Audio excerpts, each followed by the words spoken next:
Does it ever feel like you're a marketing professional just speaking into the void?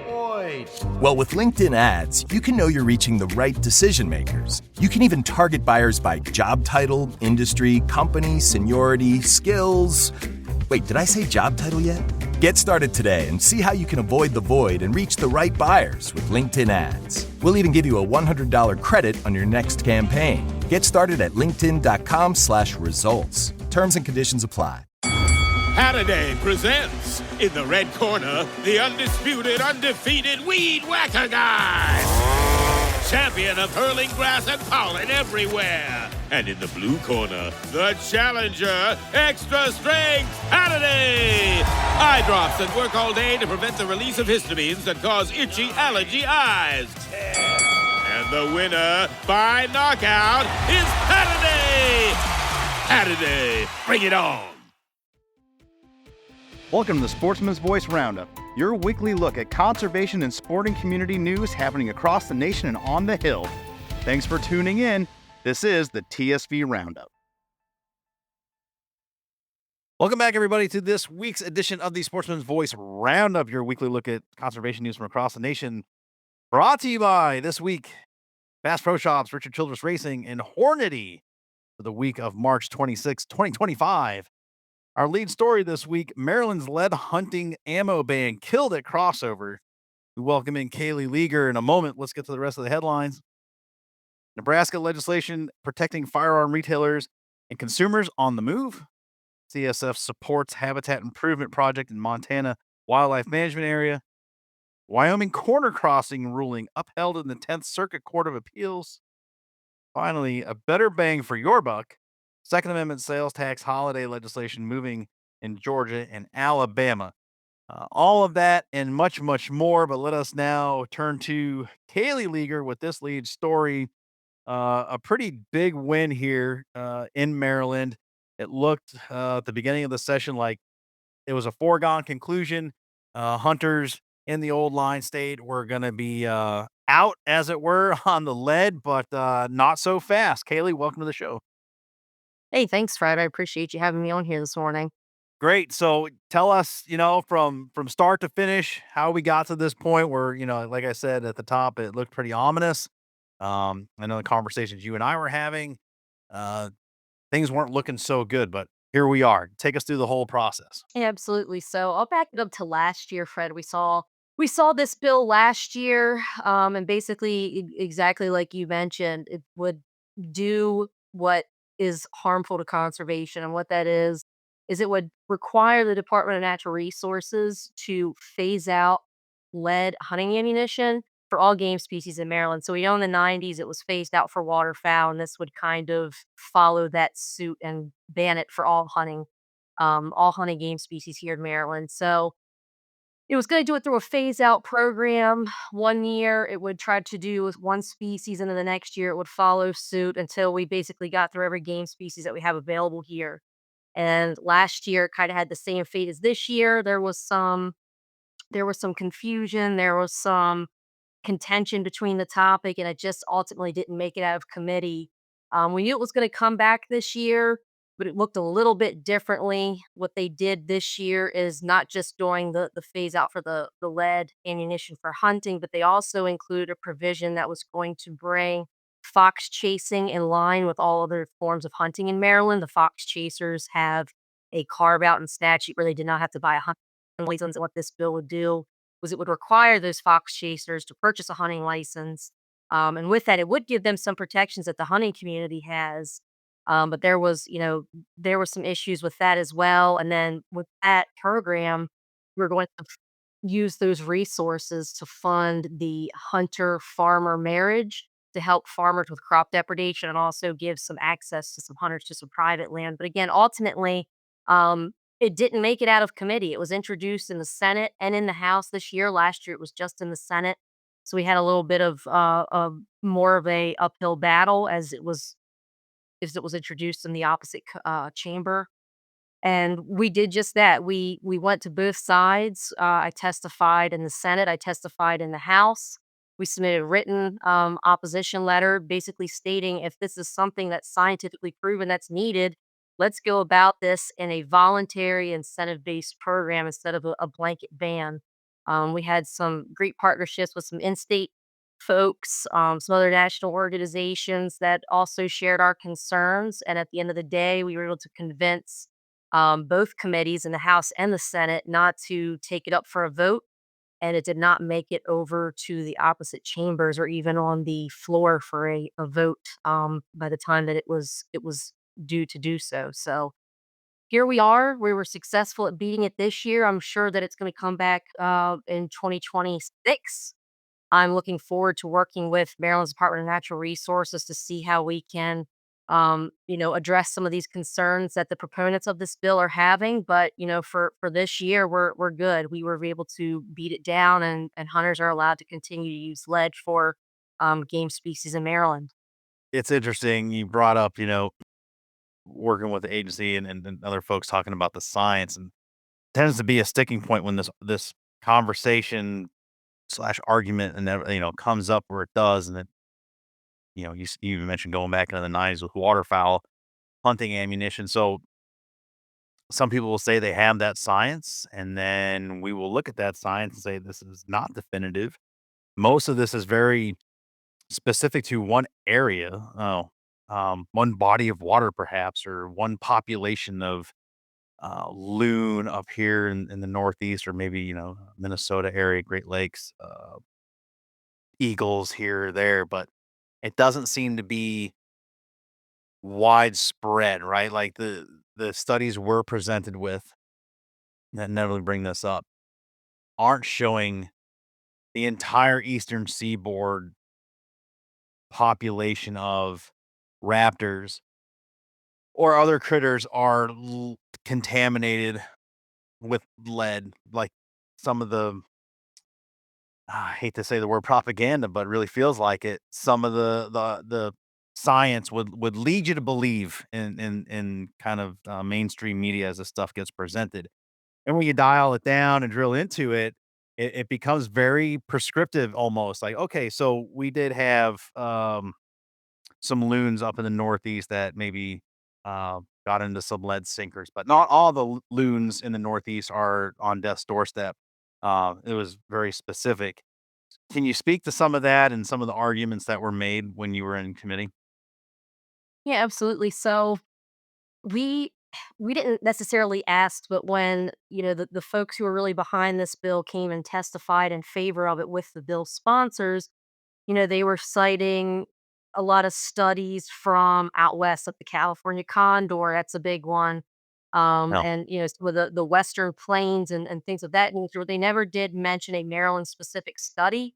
I'm not aware of one. None of the partners that were also testifying in opposition were aware of one, and that wasn't really presented either. So if again, we asked if there's science, yeah, let's look at this and let's look at it in a scientific matter. Let's work with the Department of Natural Resources as they are the wildlife experts and they would have a handle on these numbers if they're seeing something that's such a detriment that it would need to be addressed. And we just never saw any of that. Um, and so again, let's work with the department. If there needs to be a study, let's do a study. Let's see the actual impact here on Maryland's landscape. And that's just something that was not presented to us, something that I'm not aware of. Again, nothing that was brought up. Oh, hey, I'm aware of this study here, aware of that study there. There just wasn't enough evidence to say yes, a blanket ban is appropriate. And I don't necessarily think that they're ever really appropriate. Let's tackle this on a case by case basis if that exists, and let's do it through an educational program. There's a lot of good examples from other states out there. There's the North American Non Lead Partnership. They have a lot of great resources. Um, and one thing too that I had mentioned to some of the folks when I was lobbying for this, or excuse me, against this, was even if this bill were to pass, even if a phase out, what they like to call it, which was ultimately a ban, even if there was this phase out through, I think it was 2029, July 1st, 2029, there's still gonna have to be an educational portion of this because you can't just, come out with this and then not have any media around it, not have any explanation as to why this is happening or resources available for hunters. Even if this did pass, there would still have to be an educational portion to this. So instead of doing something that could potentially be negatively impacting conservation funding, availability for hunters to use certain calibers. There was many, issues around this or confusion. We would still have to have an educational portion. So why don't we, instead of putting the cart before the horse, why don't we put the horse in front of the cart and look at this through an educational campaign first, if that's the direction that science is leading us to go. But again, there was just no science there for Maryland specific issues. Um, and so I guess at the end of the day, the legislators were able to weigh their options, look at, the testimony on both sides, and ultimately decided not to vote it out of committee. In Maryland, pretty much every single bill that gets introduced has a hearing, but that doesn't guarantee that it's going to go to a vote. If the bill did go to a vote, it would have still had to go to the House and the Senate floor and have a second reading and third reading. And then it would have to go to the opposite chamber. It didn't even make it out of the committee. So again, we're expecting it to come back like, pretty much every state. If something doesn't pass, it's going to keep coming back till some version of it does. But in the interim, I'm really looking forward to trying to, work with the agencies and other partners to find a better fitting solution to a problem that might not necessarily be in existence.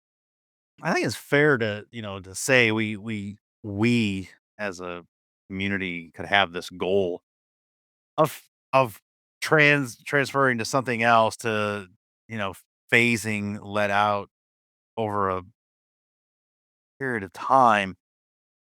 Um, but we got to make sure there's a marketplace that supports our entire community, not just those of us that are, how to put it,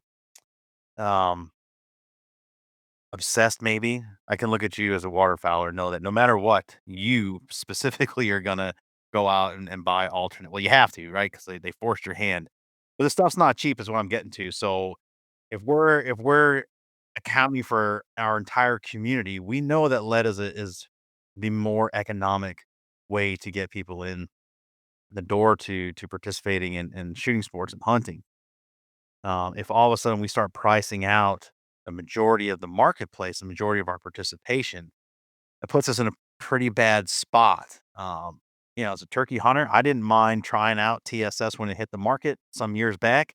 Um, Great loads, consistent, ethical, a very effective load. So, I was willing to put more dollars down for that, but that's not, my preferred. I got a budget and my own personal economy, and then, when you start looking at a turkey load that costs $10 plus, every time you're pulling the trigger, never mind doing your due diligence before season and patterning those firearm setups so that you can be proficient in the field, and likewise with your waterfowl, and then that obviously translates to, your ungulate species and your other calibers if they even exist, and to your earlier point, um, this this is the biggest hurdle to taking the next step in that. I don't think, again, anybody really is sitting here, drawing a picket line.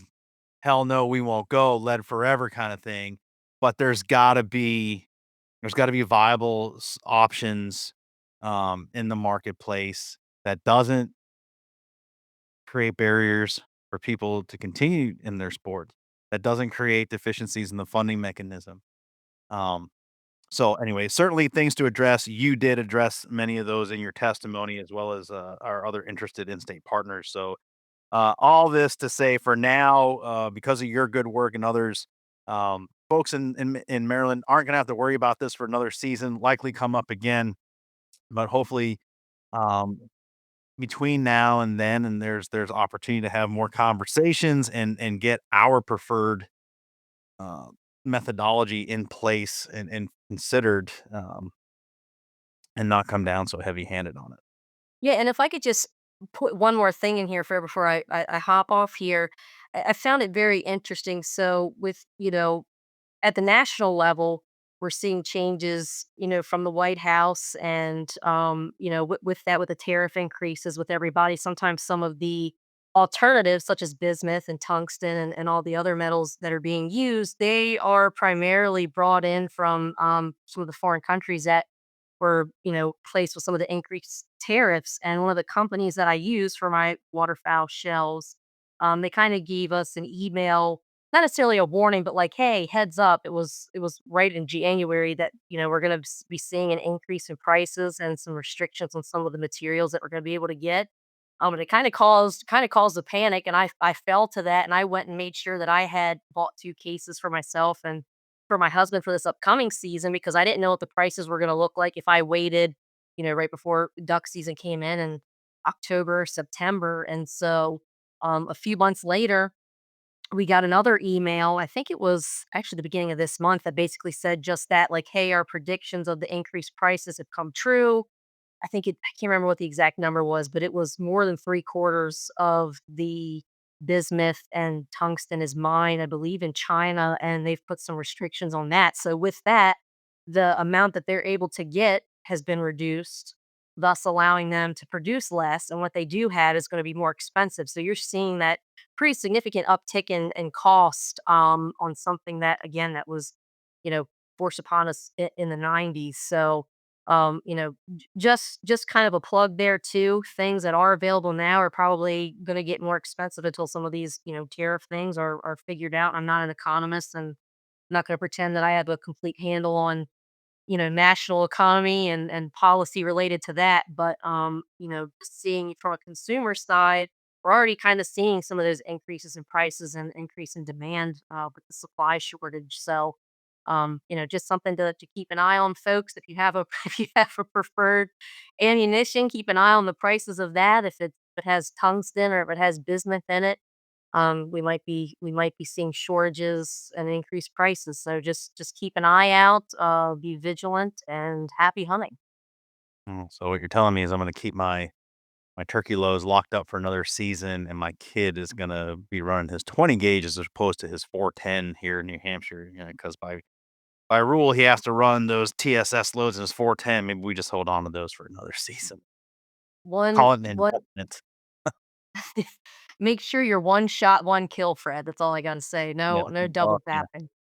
And I don't think there's any, double trigger, touching on any of these, TSS loads in my world, so, uh, never and that's not I'm not being smart saying I'm a good shot, I'm just saying if I miss, it's missing, and we're gonna call it good and save it for another day, um, but getting caught up in the moment is tough. Kaylee, we appreciate the reporting, thank you so much, and, great work here and as well to, partners in state, it was a strong effort and, yeah, pulled this one out and we'll celebrate it for now, but definitely stay vigilant and be ready, come next year. I appreciate it, Fred. Thank you. Very good. All right, and before we let Kaylee, back to the good work that she does, we do have breaking news. 2 breaking news action alerts from CSF going out this week. Kaylee, you've got Sunday hunting in Pennsylvania teed up again. Your action alert for Pennsylvania has gone out, and then we also have one in Georgia that we'll get to. But first, Kaylee, like I said, before I let you go, bring us up to speed. We were so close last year, talked about it on this program. Where are we at, and just how can people be involved? Yeah. So as you mentioned, Fred, it was really close to passing last year. And, during a previous Sportsman's Voice podcast, we had Mr. Cody McGowan from the Senate Game and Fisheries Committee. He was previously there. Now he's with the Pennsylvania Game Commission, but we spoke on that a little bit previously. So if you guys want to check out that previous episode, that'll kind of give you some more in depth as to where we were last year. But synopsis: it was introduced in the Senate as Senate Bill 67. There was another bill in the House that was introduced. Both were going to remove the long-standing and very antiquated prohibition on Sunday hunting. We preferred the language on the Senate side, and the House side was pretty close. Very long story short, it flew through the Senate. There was really no issues. It got hung up in the House, finally made it out of the House Game and Fisheries Committee, got to the floor to second reading. And then unfortunately, it fell victim to politics being politics. One party, I believe, didn't want to pass any more of the other party's legislation. There wasn't any issues with the particular language or really any opposition to Sunday hunting as a whole. It just kind of got hung up in that game that we like to play called politics, and it didn't pass last year. I believe it's the closest that it has ever been to passing. And with that momentum, Senator Laughlin, who was the Senate sponsor last year, previous Sportsmen's Caucus co-chair in Pennsylvania, has reintroduced Senate Bill 67. He was fortunate enough to get the same bill number as last year, which kind of helps with keeping it on brand. It has been Mhm. reintroduced. There is a bill that's very similar in the House. Again, our preferred language is on the Senate just because it's a little bit cleaner. The House version this year is wanting to sunset the Sunday hunting, which we have some concerns because, again, when you look at waterfowl hunting, that is federally regulated. And if a state goes with Sunday hunting and then recalls it via sunset, the state will lose its compensatory days. So we're leaning towards the version that is not sunsetting and is just going to completely repeal it. Right now, it is awaiting to have a hearing in the Senate House, or excuse me, the Senate Game and Fisheries Committee. We're not expecting really any issues on the Senate side as it was last year. We want to get it out of the Senate over to the House to kind of address any of the House's concerns and, hopefully, fingers crossed, prayers being sent up, toes crossed, whatever you got, cross it because, it's time that we get this passed. The sportsmen and women of Pennsylvania have had to deal with the prohibition since basically the beginning of this country.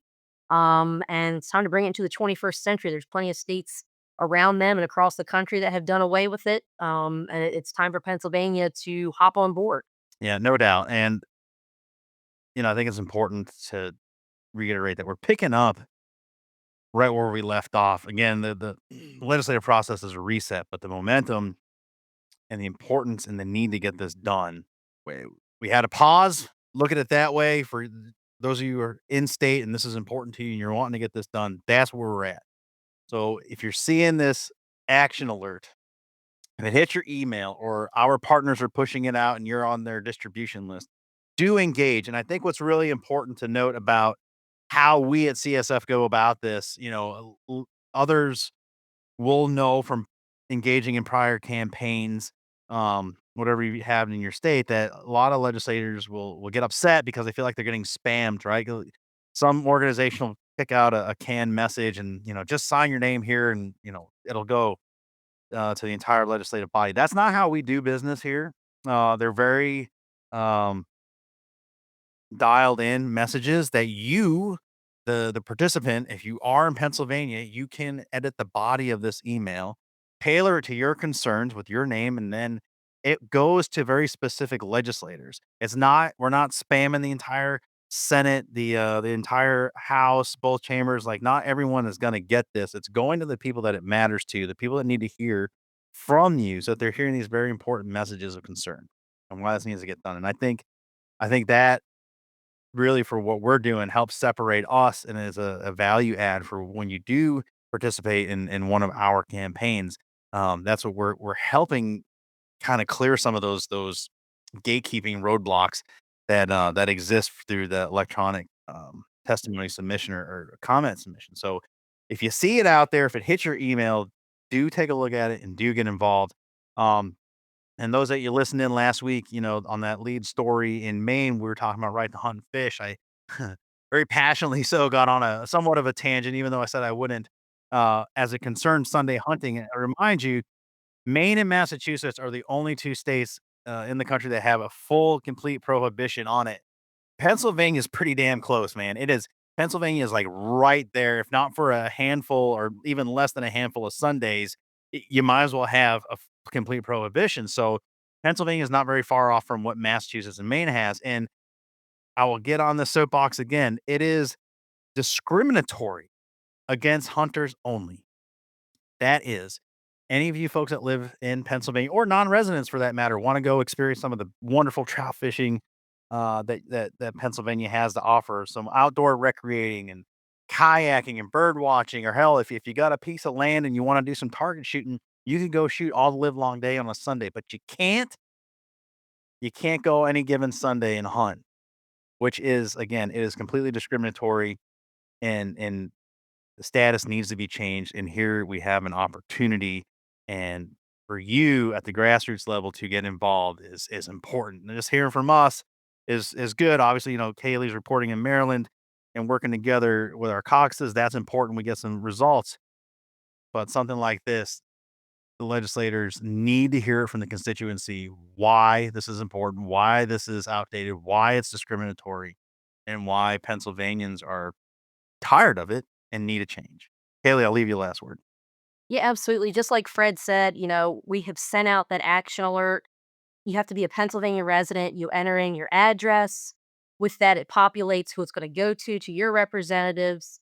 As Fred mentioned, who it needs to go to. This this is silly that it has not passed yet. Again, it fell the victim of politics and how that works and the red tape sometimes of government and the wheels of government turn slowly. And sometimes they turn so slow, things get pushed the very last hour of action and it just doesn't happen. And again, I don't think that it's because everyone's particularly against Sunday hunting. It just happened like that. So with that, I can see it happening this year. It needs to happen this year. The momentum was really strong. There is a ton of support um, with the national organizations that have Pennsylvania representation, excuse me, and in-state groups that have members based solely in Pennsylvania. This is a movement across the conservation sporting community. As Fred mentioned, it's discriminatory. A lot of the days I work 5 days a week, 9 to 5, as most of you do, and it just seems every time that I try to go hunting on a Saturday, um, the weather's terrible. It's blowing 45 miles an hour. I'm not able to get out there. It's raining, whatever it may be. And then Sunday is absolutely gorgeous. It would be the better day to hunt. And I can't hunt on Sundays. Down here in Maryland, for some things, primarily waterfowl hunting is what I'm speaking to. But um, up in Pennsylvania, people are seeing the same thing. So it's not forcing you to hunt Sundays. It's not, saying you shall hunt on Sundays. It would be a may. It's up to you. It's your choice. If you're personally, don't want to hunt on a Sunday, you don't have to. But don't hold up your neighbor, your friend, whoever it may be, if they want to have that opportunity to do so. So if you're in PA, please sign on to this. Bring Pennsylvania into the 21st century. Do away with these extremely antiquated laws that have been in place since the founding of our country. It's 2025. Let's give people the opportunities in their busy lives to have an extra day to get a field and to do what all of our listeners are probably enjoying doing is hunting, fishing, recreating, and hunting is a big part of that. So let's get this ball rolling, folks. Very good. Kaleigh, thanks again. Appreciate the breakdown there, and we'll look forward to future reporting on Sunday hunting and Senate Bill 67 in Pennsylvania. Thanks so much. Thanks, friend. All right, my thanks to Kaleigh once again for her coverage of our lead story there on lead ban in Maine falling to its demise, as well as breaking down the breaking news action alert there in Pennsylvania for Sunday hunting. Our second breaking news action alert is to give Georgia's saltwater anglers a better future. We are calling on all Georgia anglers to encourage your elected officials to vote yes on House Bill 443, providing the necessary pathway to better access fisheries in the South Atlantic. The passage of House Bill 443 will give the Georgia Department of Natural Resources the ability to collect the vital fisheries data that federal managers cannot, which has led to dwindling and unreasonably short seasons for many saltwater species like the red snapper. While red snapper is a postcard child for poor federal fisheries management, the South Atlantic Fisheries Management Council is currently and will be in the future considering reductions in seasons for many more species, all of which is due to Federal Marine Restrictional Information Programs, MRIP, uh, inability to provide reliable estimates of recreational landings and releases. National Marine Fisheries Service has even acknowledged that they are likely to overestimate how many fish anglers catch by as much as 40%, yet continue to use poor data to penalize recreational anglers with fewer and fewer fishing opportunities. With the highest number of red snapper off Georgia's coast in recorded history, enough is enough.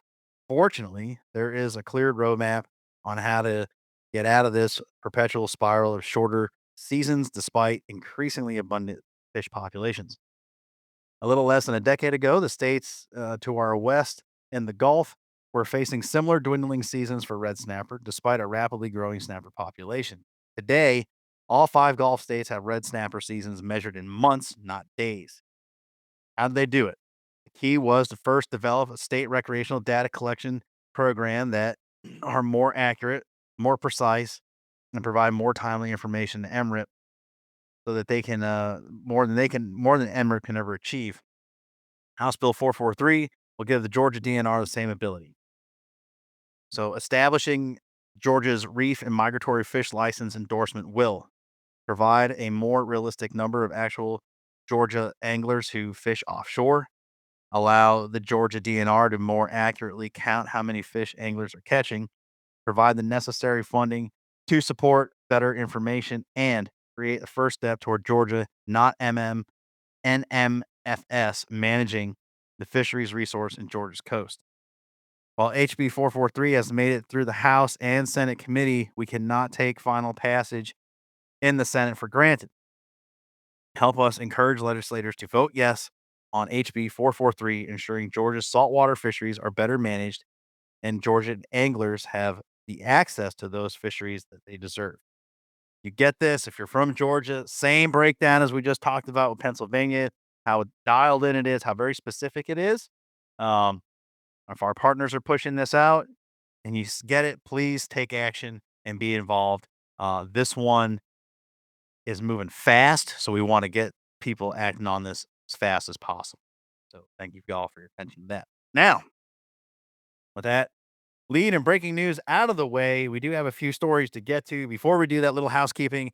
As always, I ask that you please, at this point in the program now, take a moment, take a breath. I'll take a breath. You guys just listen in. Go like, subscribe, follow, rate where you can. Again, it takes less than 10 seconds. The program continues as long as you're not driving. Scroll over to your app, wherever you're listening to us on Apple, iTunes. Apple and iTunes are the same. Sorry. Spotify, iHeart is what I meant to say, or any other platform. Take the time now, hit those 5 stars over there in the Apple universe. Follow, subscribe on all of them. iHeart, pretty cool deal. What you can do now is you can do presets. You can preset your favorite radio stations as well as your favorite podcasts. So if you're listening to us too in the iHeart app, go ahead and preset the Sportsman's Voice podcast, and then you can always just have us right there. You don't have to go searching through a library or your preferences, right? Excuse me. Your participation, your actions help us and push us algorithmically forward in the cyberspace. Again, I've acknowledged the great growth this program has experienced over the last 2 months. That is because of you and your participation in that. So, please like or follow, subscribe, all that. Never miss an episode. And you can do that right now as we're heading into this next article. From Jake Gould in Nebraska, legislation protecting firearm retailers and consumers on the move.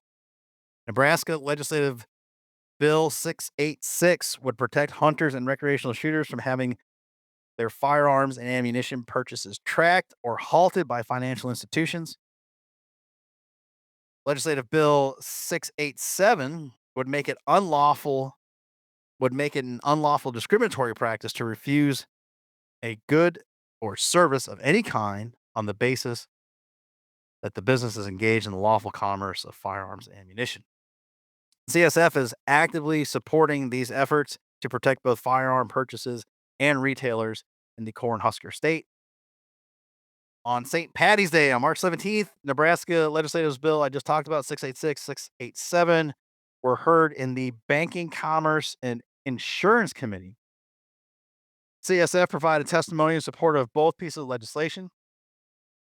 686 would protect hunters, recreational shooters from having their purchases tracked or halted by financial institutions when purchasing a firearm or ammunition, and would prohibit banking institutions from using distinct merchant category codes to distinguish firearm retailers from other general sporting goods stores. CSF provided testimony in support of 686, highlighting the importance of firearm ownership to Nebraskans, as well as the role that firearms and ammunition play in supporting Nebraska conservation efforts through the American System of Conservation Funding.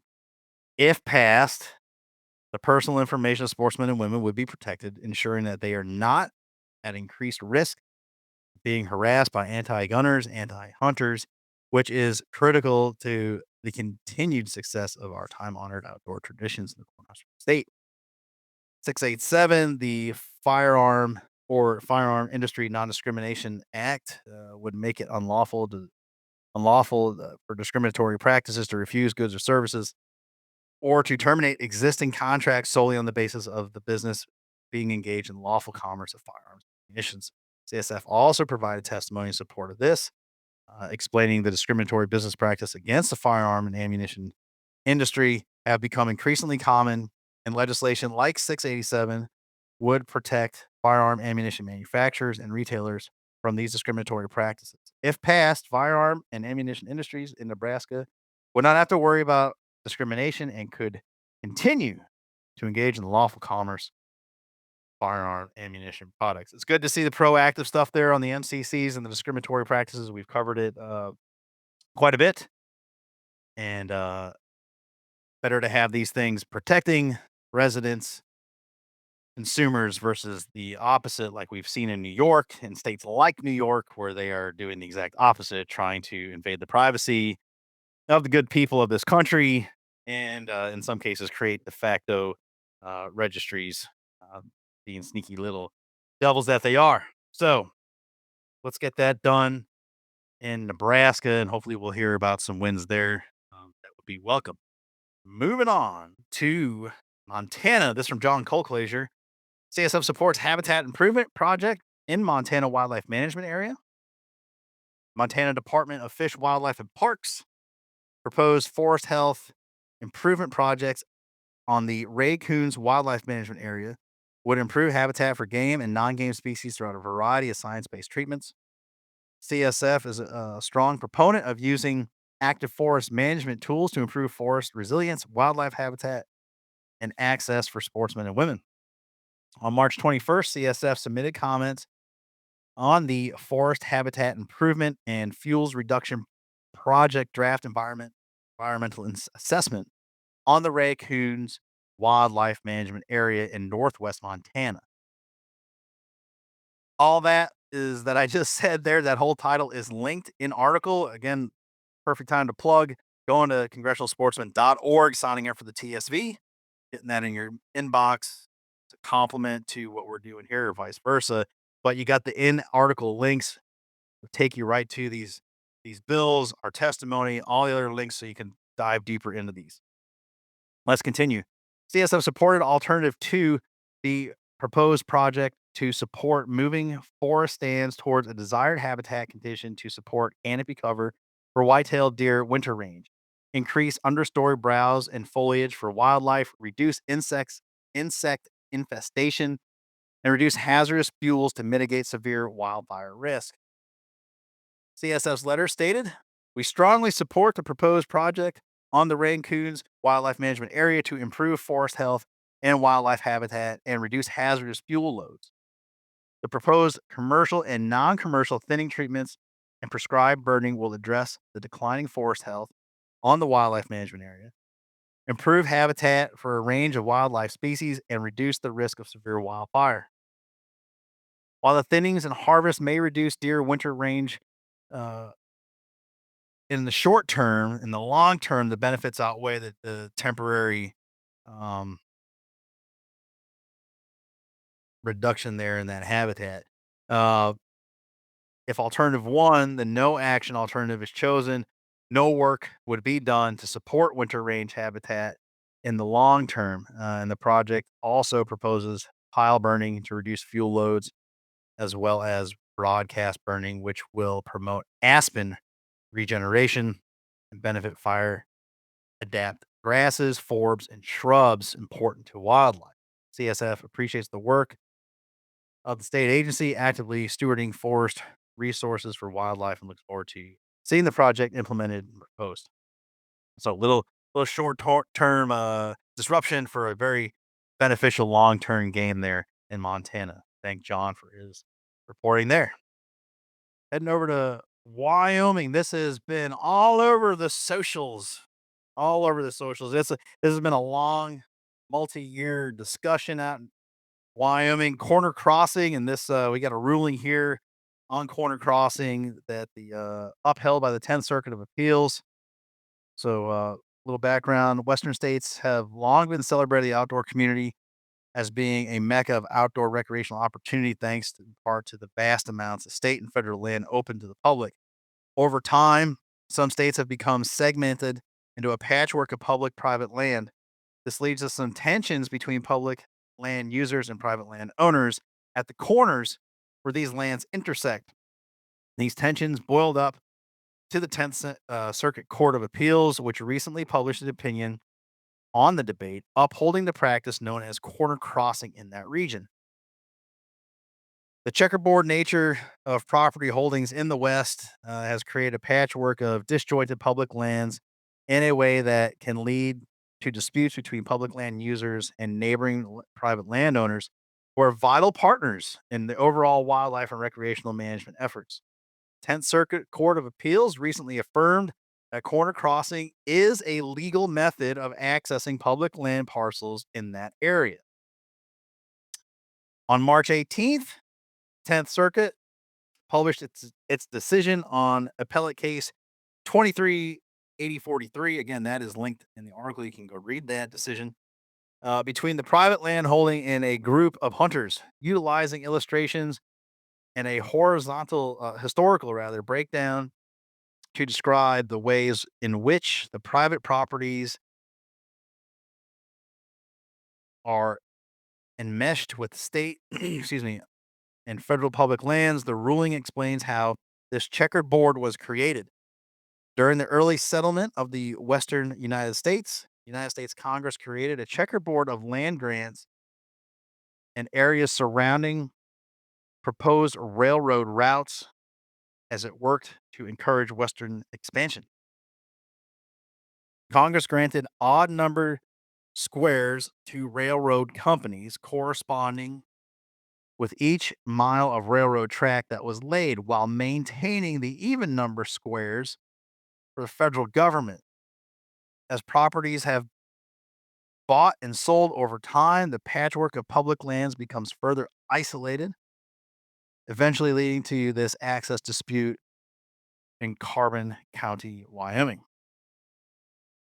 This complicated and long disputed access issue has been a common debate within the outdoor recreation community and has worked its way into common conversation, appellate courts, the Wyoming Attorney General's office, and the state legislature. During the 2025 legislative session in Wyoming, House Bill 0099 was introduced and aimed at providing an exemption for corner crossing. While this bill did not move through the full legislature, it did serve as a conversation point and an opportunity to share information about the benefits of federal land hunting and angling access, as well as public access private lands. Private landowners are a valuable component in the overall wildlife and habitat management and can be great partners for recreational access through partnerships like Hunter Landowner Assistance Program in Wyoming.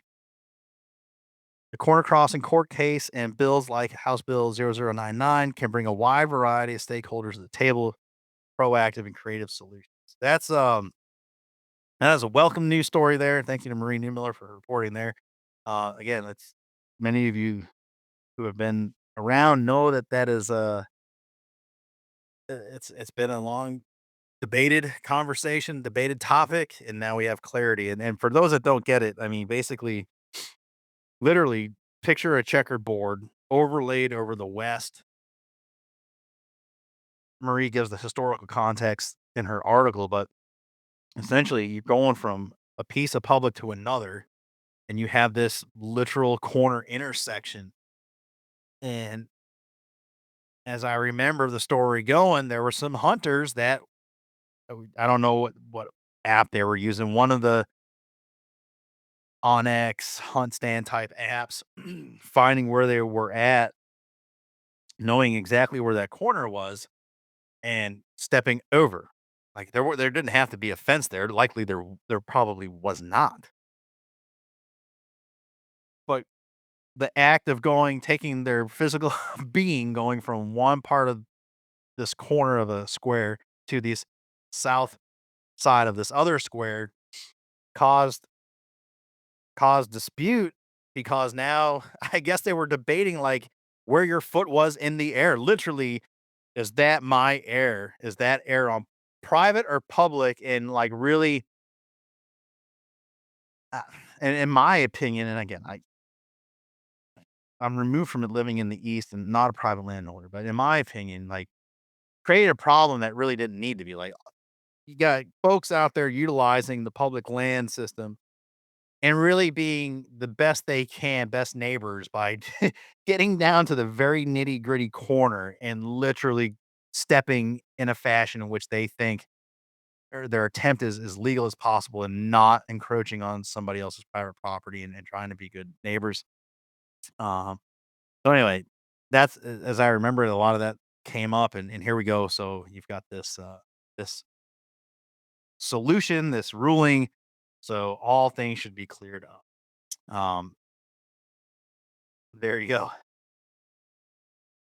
Another long week here, folks. A lot of good information here. So thanks for hanging with us. I'll try to wrap this up with our final article from Connor Barker, talking about a sales tax holiday, Second Amendment sales tax holiday legislation moving through Georgia and Alabama. In January, Georgia Senate Bill 47 was introduced by Georgia Legislative Sportsmen's Caucus member Senator Jason Anna Viarte and co-sponsored by a number of other caucus members and would create an 11-day sales tax exemption to occur annually beginning the second Friday of October, during which firearms, ammunition, gun safes, and related accessories, including but not limited to stocks, barrels, scopes, magazines, are exempt from the state sales tax. In February, Alabama House Bill 277 was introduced by Representatives Ernie Yarbrough and co-sponsored by several Alabama Legislative Sportsmen's Caucus members and would create a Second Amendment sales tax holiday to occur annually from Memorial Day to the 4th of July, during which the gross proceeds from the sale of ammunition, firearms, and hunting supplies are exempt from the state sales and use tax. CSF provided testimony in support of both the Georgia and Alabama bills. Each year, sportsmen and women spend millions of their hard earned dollars purchasing the necessary equipment to tackle their ventures afield, whether that be firearms, ammunition, or associated products. Not only do these sportsmen and women stimulate local economies, but they also make up the backbone of the American system of conservation funding, which in turn funds critical conservation work across the nation. Passage of the Federal Aid and Wildlife Restoration Act, Pittman Robinson set up a system where manufacturer level excise taxes were collected from sporting goods and funneled directly back into conservation. These critical excise tax dollars fund a variety of conservation work, including fish and wildlife research, habitat management, hunter education, shooting range development, and land acquisition easements. Many sportsmen and women would love to spend their hard earned money on nothing other than new sporting good equipment, including firearms and ammunition. Second Amendment and our and outdoor sporting good tax holidays, like those currently proposed in Georgia and Alabama, give sportsmen and women a window of opportunity each year to purchase outdoor sporting equipment, including firearms and ammunition, tax-free while simultaneously benefiting conservation programs. Pittman Robinson Act generated over $64 million combined between Georgia and Alabama for conservation last year alone. Currently, Georgia Senate Bill 47 has passed the Senate and awaits further consideration from the House Ways and Means Committee. Alabama House Bill 277 has been assigned to the House Committee on Ways and Means Education, where it also awaits further consideration. If enacted, Georgia and Alabama would join other southern states such as Louisiana, Mississippi, South Carolina that have previously established similar sales tax holidays for firearms, ammo, and other outdoors goods. CSF looks forward to working with the legislative sportsmen's caucuses in both Georgia and Alabama, as well as our partners, to support these important initiatives and see them to the line. Thank you, Connor, for your reporting. Felt like a lot of good news this week, so hopefully it was worth the investment in time and hanging with us. Again, acknowledging your time is important, and these last couple of updates have run long, but it, we're it's one of those sessions. I kind of feels like always. Um, we're busy. Legislative bodies are busy, and if this week definitely felt like a lot of positive news to bring to you. So, as always, I hope you find it valuable and worth sharing along and keeping people informed. But we have a lot to follow up on, and I have no doubt we will. Um, 2 action alerts. Don't forget, if you're in the 2 states there, Georgia and Pennsylvania, get involved. This is the literally your call to action. Get involved and utilize what we have coming to you by way of our action alert, and we'll get it to the people that need to see it.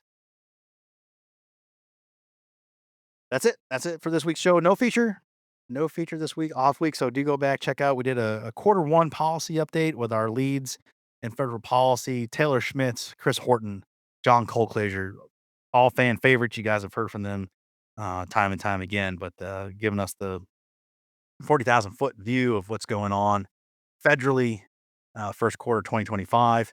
And you can go check it out along with all the rest of the archive shows, much of which is still very relevant and hard charging for most of us to turkey season. A lot of southern states starting to come in. Florida's been at it. So if you're out there doing the thing, good luck to you. Be safe, shoot straight, know what you're shooting at. As the leaves pop out, it gets harder and harder to see those birds in the stands and the forested stands. So definitely be sure of what you got going on and get home safe. For the rest of us, we will live vicariously through your Instagram posts and wherever else we're seeing your stuff. And we just can't wait for late April and May to get here in the north and other parts. And we'll catch up eventually. But the rest of y'all are keeping us entertained. Thanks as always for bringing us along with you wherever you're at in your day. As always, CSF is your inside connection to outdoor legislation. We'll see you next Wednesday and do it all over again. Thanks so much. Bye-bye. Thanks for joining us on this edition of the Sportsman's Voice podcast. Ladies and gentlemen, your support is crucial, and you can help us out right now by leaving a review, filling in those 5 stars where available, sharing this episode with friends and family, and engaging with us socially. CSF can be found on Facebook, Instagram, and X, formerly known as Twitter.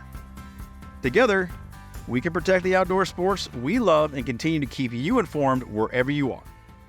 That's it for this week. Until next time, we'll see you later.